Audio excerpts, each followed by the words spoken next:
Study Session 7, Graphic Representation of Frequency Distribution. Introduction. So far, Study Session 6 has shown how data could be collected and organized statistically. As earlier explained, statistics also involve the presentation and interpretation of data. This study session will show how fact of frequency distribution can be presented clearly in some graphic ways. Such presentations help to interpret the statistical data by translating numerical information, which are sometimes difficult to comprehend, into pictorial forms that are more readily understandable. Graphic presentations thus give better picture of a frequency distribution by setting out its general contour and showing more precisely the number of cases in each interval. Learning outcomes. When you have studied this session, you should be able to present frequency distribution in polygon, histogram, bar charts, and relative bar chart forms. The frequency polygon. Polygon means many-sided figure. Simple frequency polygons are particularly adequate for continuous data, where scores can emerge between score values. Generally, scores are always treated as continuous, whether or not fractions occur. The steps involved in drawing a frequency polygon are as follows. 1. Note the size of the range of the distribution and rule a baseline of suitable length to cover the number of class intervals. This line is referred to as the x-axis or abyssa. 2. Clearly mark the exact limit of the class intervals on the x-axis. However, in drawing the diagram, always allow 2 extra intervals, one at each end of the axis, so as to allow you bring down the diagram to see the baseline. Using the frequency distribution in table 4, we have 12 intervals. Adding 2 extra intervals make it 14 intervals. The baseline is therefore divided into 14 equal spaced intervals, beginning with 12.5 and ending with 82.5, as shown in figure 9.1. The intervals 12.5 to 17.5 and 77.6 to 82.5 are the 2 intervals added. 3. At the left-hand side of the baseline, draw a perpendicular line called y-axis or ordinate, and mark off on this axis equally spaced units to represent the frequencies. Note that the height of the diagram should not exceed the width.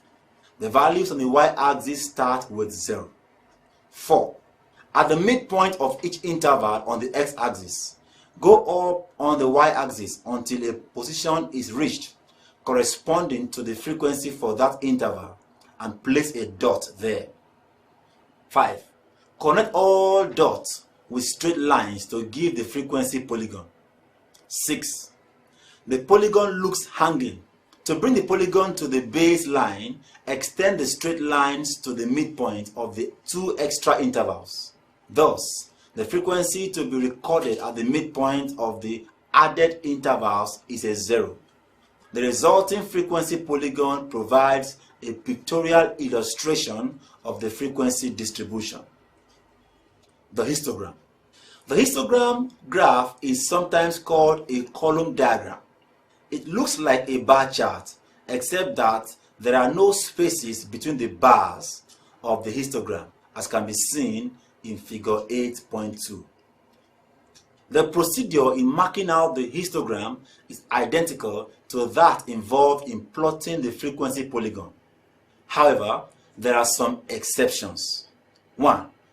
There may be no need to include the 2 extra intervals as in frequency polygon. 2. After the point representing the frequencies are located, as before, at the midpoint of the intervals, these points are not joined by straight lines. Rather, a horizontal line is drawn through each point and extended to the exact limit of each interval, after which 2 vertical lines are drawn to the lower exact limit and upper exact limit respectively, on the x-axis. This then completes the rectangles or columns. Thus, the histogram is called a column diagram. Let's consider this tip: a comparison of the frequency polygon and the histogram. The frequency polygon and the histogram show basically the same thing.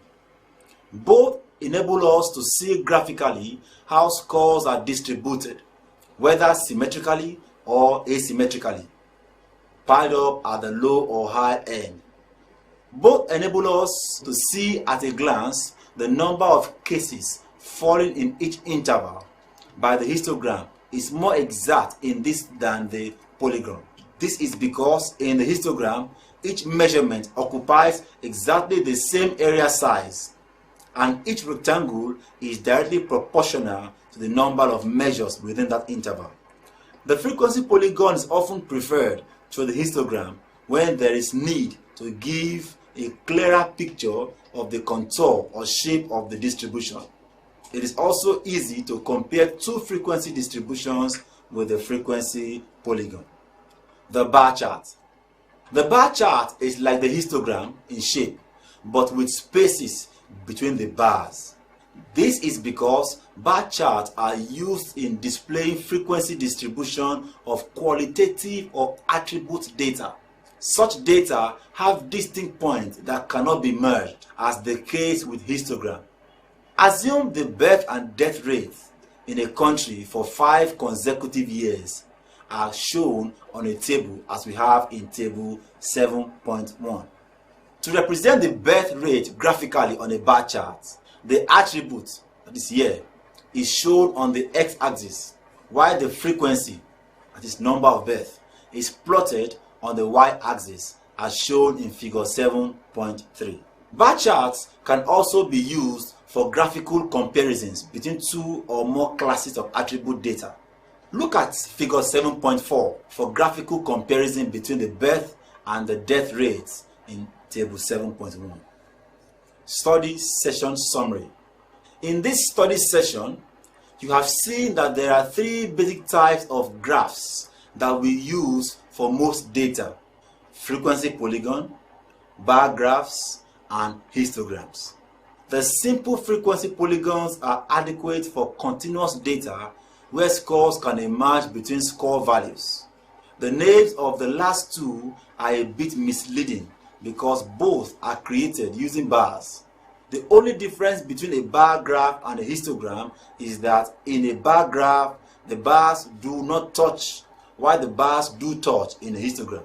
In general, bar graphs are used when the data are discrete or qualitative. The space between the bars of a bar graph emphasizes that there are no possible values between any two categories. For example, when graphing the number of children in a family, a bar graph is appropriate because there is no possible value between any two categories, e.g., 1 and 2 children. When the data are continuous, we use a histogram. The bars touch in a histogram to indicate that there are possible values between any two categories. For example, if we are graphing time to complete a test, the bars will touch to indicate that there are possible values between any 2 times, e.g., 27 and 28 times. End of study session. Thank you for listening.